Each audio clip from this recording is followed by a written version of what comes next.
Israel ने Hamas को पूरी तरह से अपने कब्जे में लेने का ऐलान कर दिया है और इसी कड़ी में इजरायली डिफेंस के 1 लाख जवान अब गाजा में जमीनी आक्रमण की तैयारी में हैं।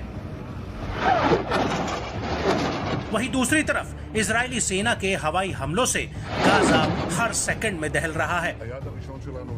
इजराइल के प्रधानमंत्री बेंजामिन नेतन्याहू ने ऐलान कर दिया है कि वो फिलिस्तीनी आतंकी संगठन हमास को खत्म कर देंगे। लेकिन इस सब के बीच हमास के एक वरिष्ठ अधिकारी अली बाराखे, जो लेबनान में निर्वासित हैं, उन्होंने इजराइल की इस कार्रवाई को लेकर बड़ा बयान दिया है। आपको बता दें कि ईरान का कहना है कि वो हमास का सपोर्ट करता है, लेकिन इस हमले में शामिल नहीं है। लेकिन अली बाराखे ने आगे कहा कि अगर गाजा को युद्ध की तबाही के अधीन किया जाता है तो ईरान और लेबनान के हिजबुल्ला युद्ध में शामिल होंगे। अगर गाजा को विनाश के युद्ध का सामना करना पड़ा तो हमारे सहयोगी शामिल होने के लिए तैयार हैं। वे हाथ बांध कर नहीं बैठेंगे। इजराइल की सरकार जानती है कि अगर वे गाजा को नष्ट करने की कोशिश करेंगे तो वे नरक के द्वार खोल देंगे और गाजा को नष्ट करने के लिए अमेरिकी हथियारों की तरह गैर पारंपरिक हथियारों का उपयोग करना।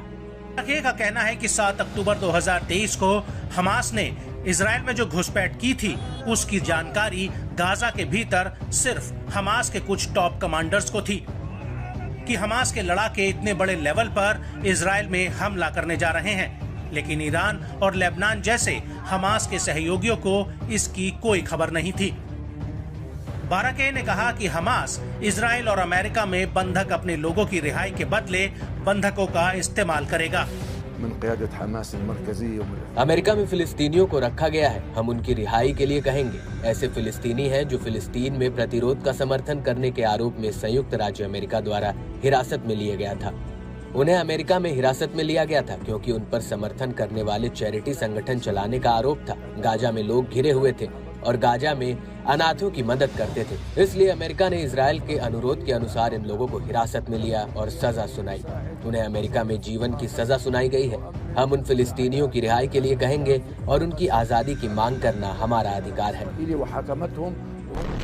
उनका कहना है कि हमले की योजना हमास के दर्जन भर कमांडरों ने गाजा के भीतर बनाई थी और यहाँ तक कि इस हमले की टाइमिंग की जानकारी हमास के सबसे करीबी सहयोगियों तक को नहीं दी गई थी। हालांकि हमास के इस हमले के पीछे ईरान का हाथ होने को लेकर अली बाराके का कहना है कि ईरान के अधिकारियों ने हमास की कोई मदद नहीं की या फिर पिछले हफ्ते बेरूत में हुई मीटिंग में इजराइल पर हमले को हरी झंडी देने वाली खबर भी गलत है।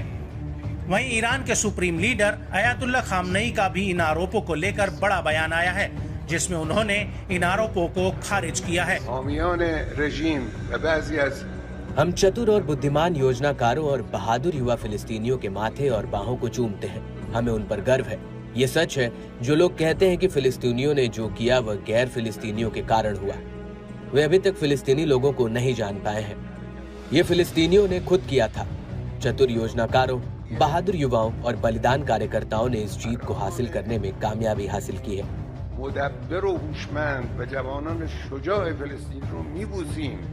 वहीं हमास के अधिकारी अली बाराके का कहना है कि इजराइल में घुसपैठ को लेकर हमास के सिर्फ कुछ कमांडरों को ही इस बात का पता था।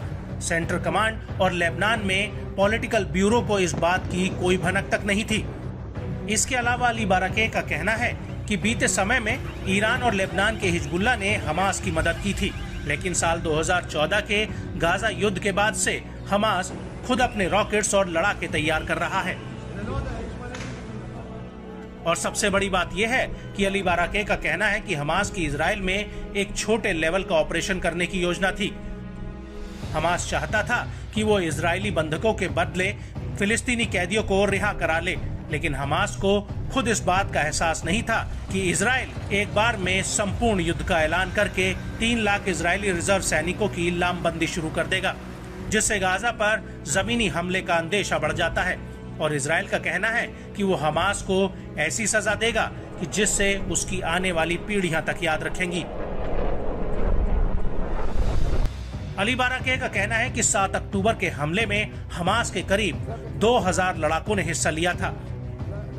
गाजा के भीतर उसके पास करीब 40,000 लड़ाकों की सेना है और ऐसे में अगर जरूरत पड़ी तो हमास अपने सहयोगियों के लड़ाके भी इस लिस्ट में जोड़ सकता है।